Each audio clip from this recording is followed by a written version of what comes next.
So drop shotting can be one of the most effective way to get really picky fish to bite. That might be a mega. Well, we had to switch to a drop shot because they're just not biting. That jig work is good anymore. I think I got. All right, so fellas, one thing that I don't talk about enough, and I think that I leave it out quite a bit, even for me, fishing it is definitely painful because it means the fishing got pretty tough. That's typically what it's gonna mean. But guys, I'm talking about the finesse drop shot bait, dude. That drop shot is definitely one of the best ways to catch picky fish. And when, you know, I'm just gonna generalize, talk about smallmouth and largemouth right now, but like for largemouth specifically, you know, we get into these big schools on deep weed edges, hard bottom areas, and you know, they get pressured. As the summer goes along, people start beating on these fish and they just get smarter and smarter and smarter as time goes on. There's one technique that comes to mind that just straight catches them. Even in the worst of moods, you might have to play with the trailers a little bit in order to trigger the bites. And that is the drop shot, man. You cannot go wrong having a drop shot on the boat. And there's gonna be 4 baits that I use pretty regularly for largemouth. And one of them I used even before I was sponsored by Netbaits. And I'll start off with the flat-sided shad. Guys, this thing is a fish catcher.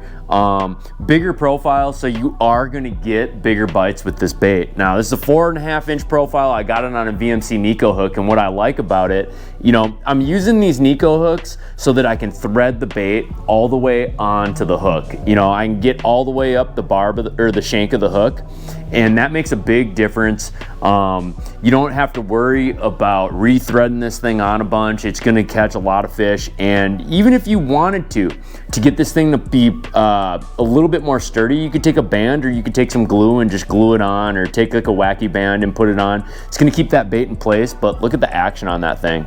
The action on this thing is perfect. It's a great do-nothing bait, and basically all these drop shot baits are gonna be do-nothing baits, but this one has a lot of action in it. You get it in the water, it really slows down. And the next one that I'm gonna show you guys is the Eco Shad. This is in the Hex Tech lineup. This is gonna be a pretty versatile bait. You know, you can ping it with a minnow, you can do a lot of different things. You could ping it with a ball-headed jig if you wanted to. There's a lot of different things you can do with it, but one thing that I found it to be extremely effective with is gonna be drop shotting it. You know, I'll throw it on a Nico hook just like so. I actually got one rigged up right now, and just like so, man, it just sits just like this. And I can promise you guys, this thing just gets bit. Now, when I cast this thing out, I do a lot of shaking with it. That's gonna be key. And you just get this thing to dance on the bottom, just like so. And I mean, it catches them. It catches them really good. Another good bait that I use, and I'll use this for smallmouth, I don't use this for largemouth a lot, is gonna be the junior crush worm. It's a 3-inch drop shot bait. I just nose hook this thing, just like this.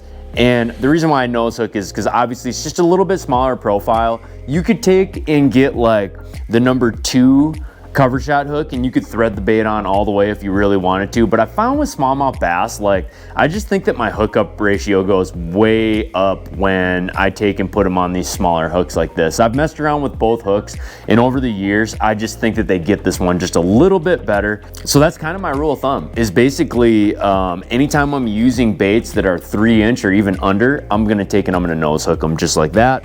And then the other one is the junior crush worm. This is a 3.75-inch bait, and all these baits are injected by bait fuel, so you got a little extra scent riding on them, and you're just gonna get that many more bites with it. But when you're looking for a bait that has a little bit less action, I'm gonna jump into that junior crush worm or the regular crush worm, 375.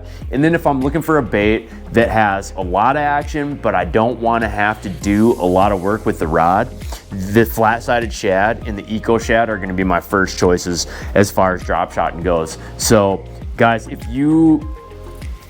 I would say that you would almost be a dummy to not have a drop shot rig tied on your bait for when you're fishing in the summertime.